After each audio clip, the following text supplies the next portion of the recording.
Unlatch the door.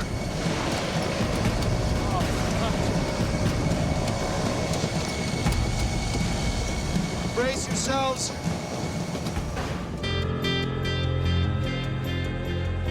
Jim Hawley and Jens Lundy have known each other practically all their lives. He's more like, almost like a brother, you know, somebody I could never get rid of if I wanted to. You know, we'll always be friends. Hey, do you remember the life jackets? Yeah, I got him. You worry about flying the plane. We've always been really close friends. Here they come. The friends have asked their fathers to join them for a weekend of fishing in Mexico. They hope that the trip will prove a turning point in their relationships. I hadn't seen Jens probably in 3 or 4 years. We kind of drifted apart. When I called my dad, I don't know that he put as much thought into, I'll get to hang out with my kid. Hi, Dad. And really just have that dad-kid friend relationship that I was looking for. We really didn't have much as far as in the way of emergency preparedness. Jim continues to impress his dad with his aviation skills. Real smooth takeoff, Jim. Couldn't ask for a finer day, gentlemen. The fun things that I saw out of the trip was to be able to go with Jim and have him be able to fly the plane down there, and that he was showing that part of his success in life. But I was very happy with that, and I thought this will be an opportunity for us to spend some time together and talk about things maybe we haven't talked about before. From Arizona, it's a 3.5-hour hop to the small Mexican port of Loreto on the Baja California coast. To the south, the sparkling waters of the Sea of Cortez teem with marine life. There are tuna, marlin, and yellowtail. But it's also home to 150 different types of shark and a highly unpredictable giant Humboldt squid. Loretta Tower, Mooney, November 201, Juliet Mike. I'm about 30 miles out. I see a lot of weather building in front of me. Can you give me an idea of the weather at the airport? I had kind of a premonition that something was going to go on with this, something was going to happen. I was beginning to get pretty concerned. I couldn't raise anyone. Okay, guys, I'm going to take us through this. We'll make better time. Jim thinks it's just a squall, but he's actually flying into a violent storm. It was just a real weird mix of waking up and trying to figure out where in the story I was in the opera and what was going on in the plane at that point. I'm gonna take us up. Good, good. I'd like to have my stomach back.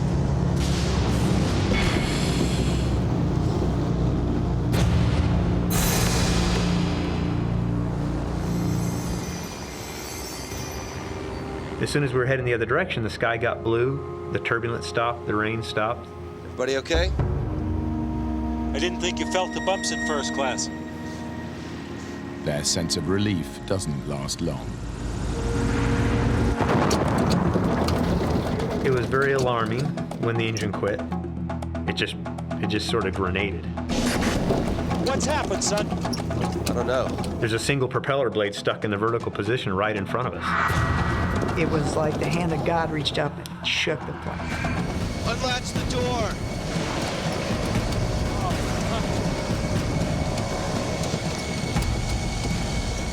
Brace yourselves. I was ready. I had the headrest in my hands. If that was the last thing I ever saw, I wanted to see what happened to me. Are we going to be knocked unconscious and die, or is it just going to be, boom and lights out?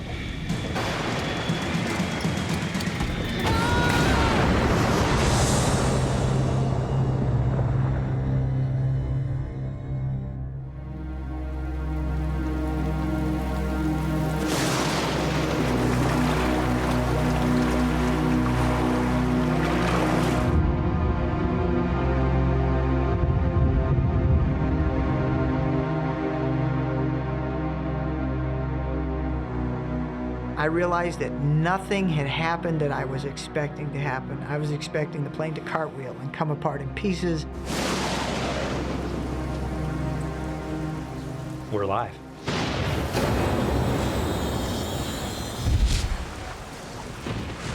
As his friend's father continues to deteriorate, Jens reaches a decision.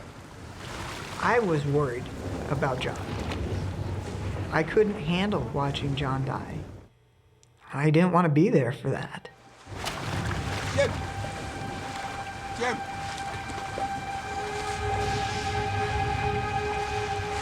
Jens and Jim separated from us for some reason. We need to get help for your dad! I don't think anyone's coming! I'm gonna try and make it ashore. My plan at that point was to leave Jim with my dad to care for my dad in case something happened. Okay, let's do it! No, Jim! On my own! And I said, come on, you know, that's... Are you gonna swim by you gonna swim alone? You're just gonna leave us and swim alone? That doesn't make sense! We should swim together! I had already made up my mind at that point that I was leaving. Jim knows it may be the last time he sees his friend. Now he has to break the news to Jens's father. Where's Jens? He's going for help! Why'd you let him go by himself? You shouldn't have let him go by himself! That's my son! And he said that they had decided that somebody needed to go for help.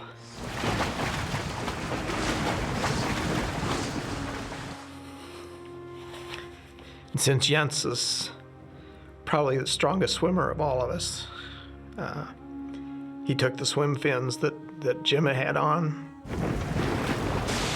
My dad never saw me as being a strong person, and I was going to show him that I could do this, and he couldn't. It was that.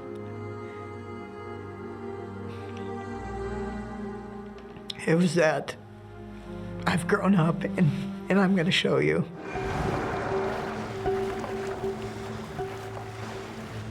Jim's dad is now exhausted and seriously dehydrated.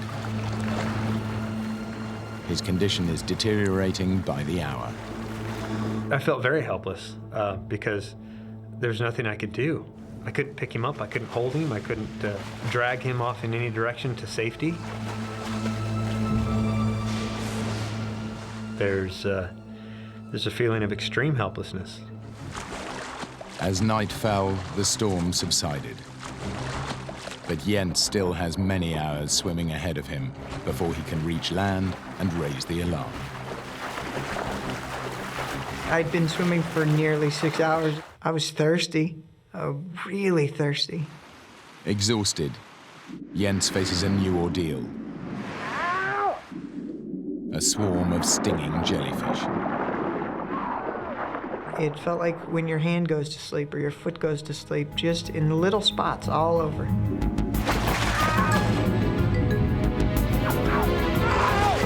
And they were getting in my shorts, which is not a place you really want jellyfish. The barrage of stings push Jens's already exhausted body to the verge of total collapse.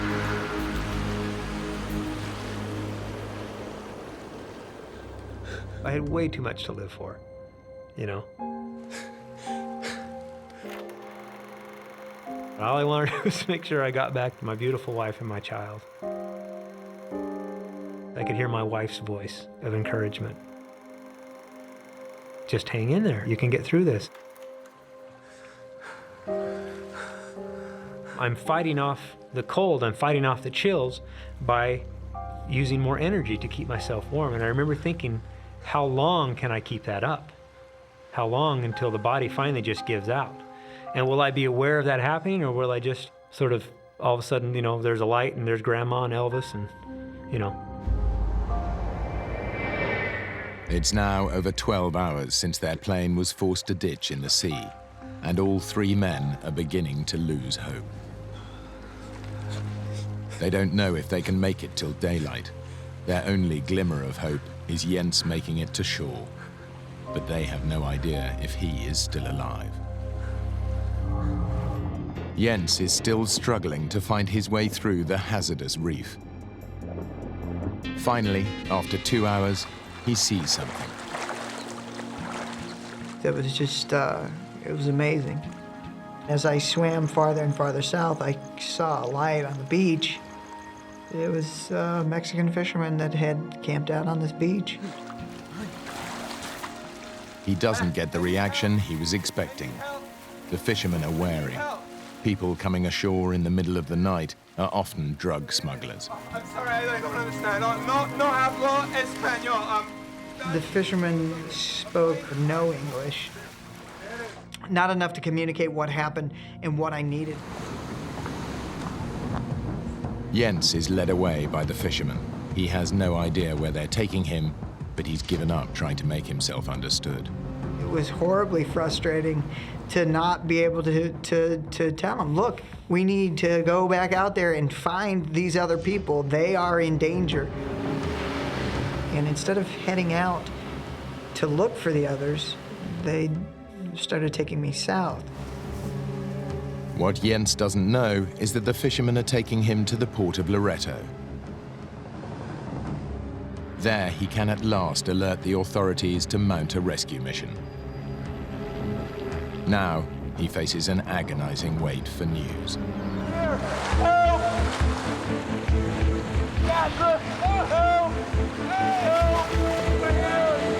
The Mexican Navy, alerted by the helicopter search crew, are on their way.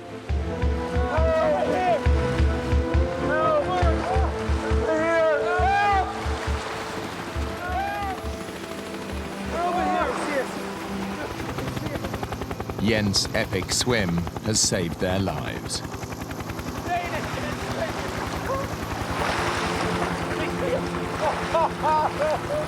We could see on the deck of the boat a large party of sailors. They were so happy to see us in the water and see us alive. I think they were happier than we were. In a lot of their missions, all they found was bodies. And some of the young sailors were crying. And Jim was the first one off the boat. And he hugged me. I thought you were dead. There was a huge sense of relief for the both of us to see each other again. Yes. And my dad came over and hugged me and told me he loved me. And that's the first time my dad had said that in years. At that point, I really felt that he did. I felt that he was proud of me. And I still think of him as a hero.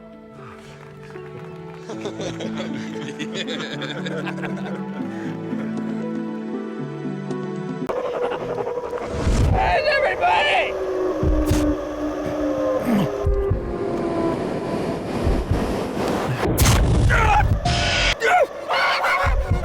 I can hardly stay awake. Why don't you go to sleep? I'll watch you. Make sure you're okay. If it had come down to someone trying to hurt Brad or kill him, I would have done my best to take him out because Brad was my partner in survival, and I wasn't gonna let him go. There was no way.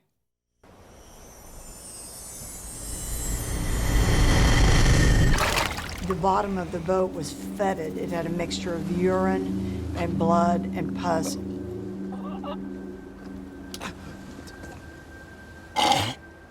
We were in absolute agony because we were starting to get massive staph infections all over our bodies.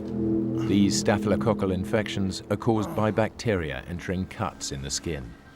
They can soon attack the heart and lungs, and Meg is at particular risk because of her open wound. I felt so bad. She was dying of blood poisoning, and we were sitting there watching Meg die.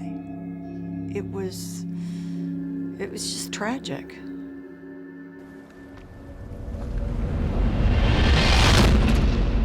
Night 3, with all the infection coming on, and the starvation setting in, we all were getting very delirious.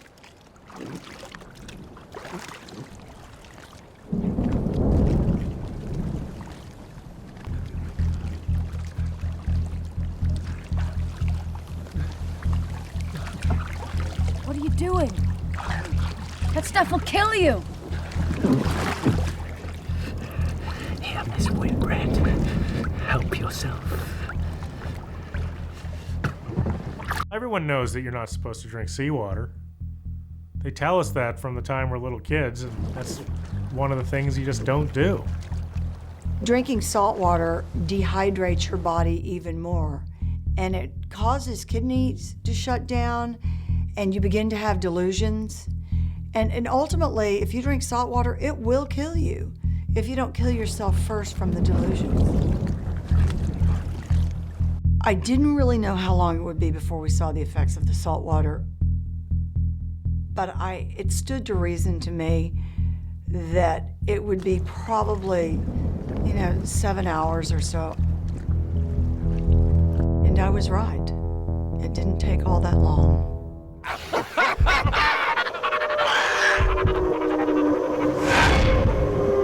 It's too hot.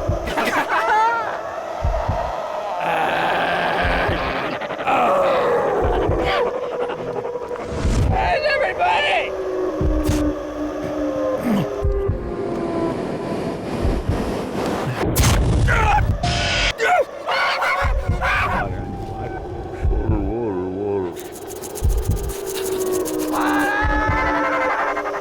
Come here. Come to Johnny.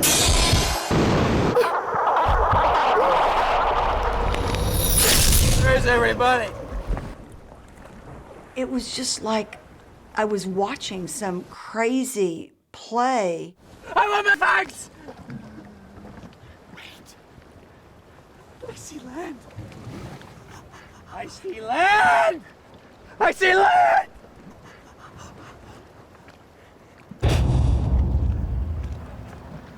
It's right there, man. You see it? It's right there in front of us. We're just off Falmouth, Meg. We'll go to the hospital where my mom works. She'll take care of us. We're in the middle of the Atlantic Ocean. We're nowhere near Falmouth. That's total crap, man! It's over there. This went on all day long. Oh, I want my cigarettes. I need one now. The monotony of it was starting to drive me crazy. I'm just gonna get my car. We're in the middle of nowhere. You guys bring the boat in, and I'll go get the car. There is no car, John.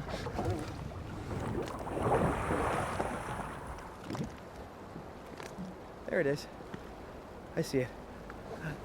I'm just gonna get the car. And then all of a sudden, he jumps off the side of the boat. John. And we're like, where the are you going? There is no land, there is no Falmouth, and there are a lot of sharks out there.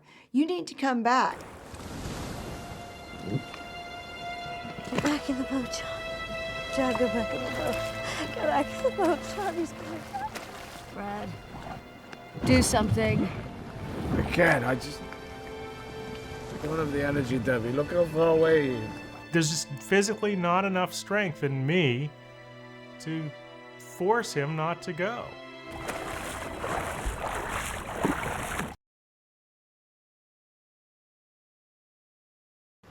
I can't see him. All of a sudden, we just hear this shrill scream. I mean, blood curdling. And it was over. And then silence. And it was like there was no crying. There was no nothing. Meg just said, "He's gone." There wasn't any doubt what had happened to him. The sharks got him. The sharks never left.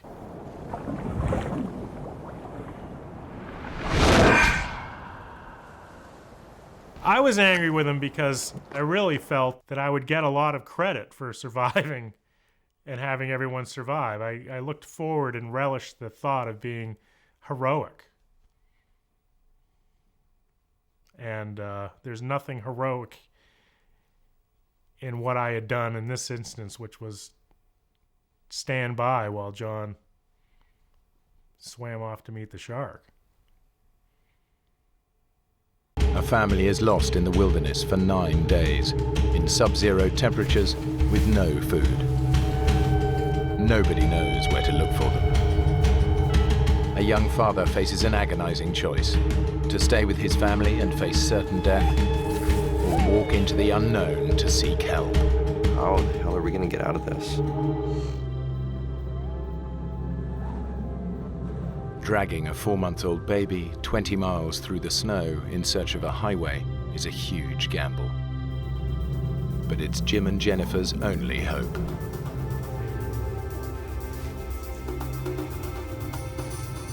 I would say on average, we were pretty much shin deep in snow. And within a couple of hours, our feet were numb already.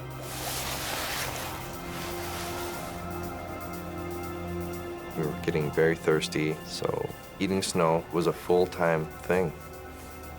Our mouths were tired and cold because we would be chewing on a mouthful of snow, trying to suck it and melt it and drink the water from it.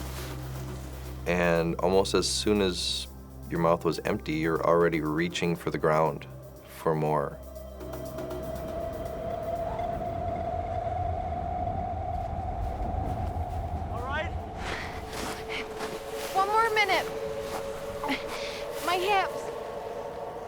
We never really had to stop because of Clayton. Mostly Jim would have to stop for me. My hips were really sore. It was hard walking in the snow.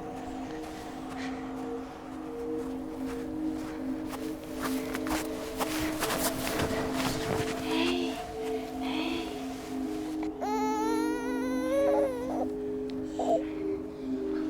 Okay, little man.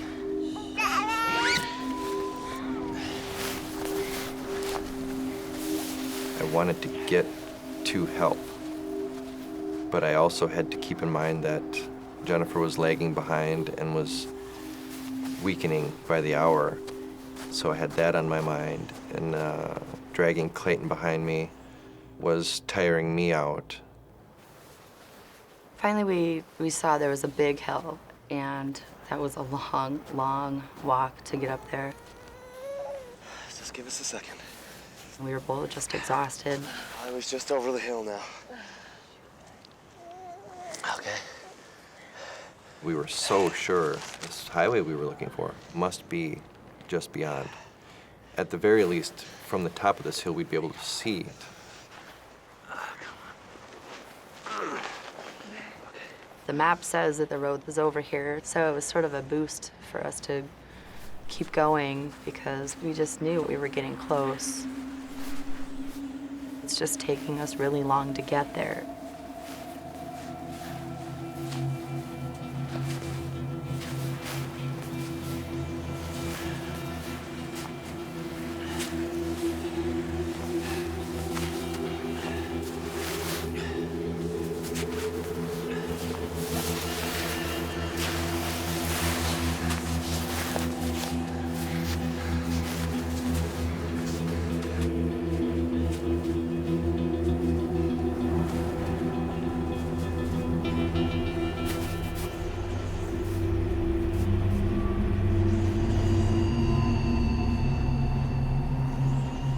The road that we were looking for was not here. We were heading in the wrong direction or something, because there's just nothing. What?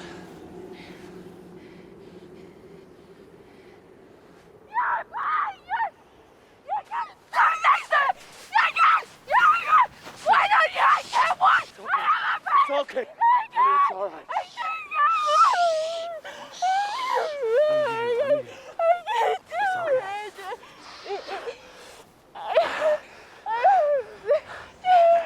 Honey, listen to me. Look at me, listen. We know there's a town back the way we came. We just follow our tracks back, okay? We'll follow the tracks, okay? It's all right. It's all right. After my total freak out, we just pretty much realized that's what we're gonna have to do now. We were just gonna have to turn around and go back miles and miles to the truck. I can't. Yes, you can. Come on. I got you. Ow. All right. All right.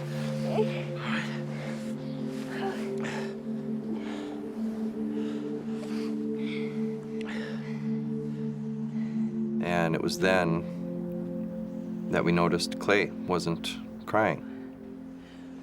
Oh, God damn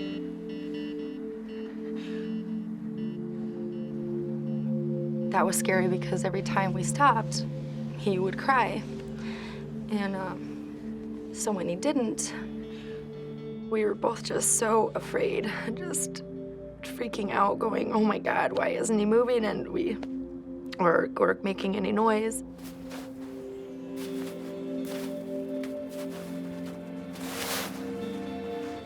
Neither one of us wanted to unzip it to see. And we just sort of just kept looking at each other going, oh God.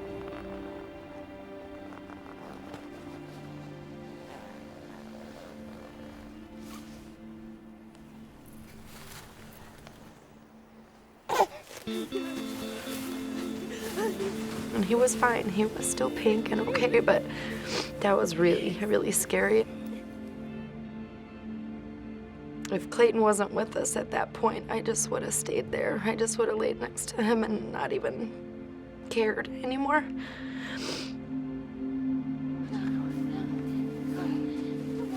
After that, just having that fear that that could have happened really made us determined. So we packed up and turned around and started walking back.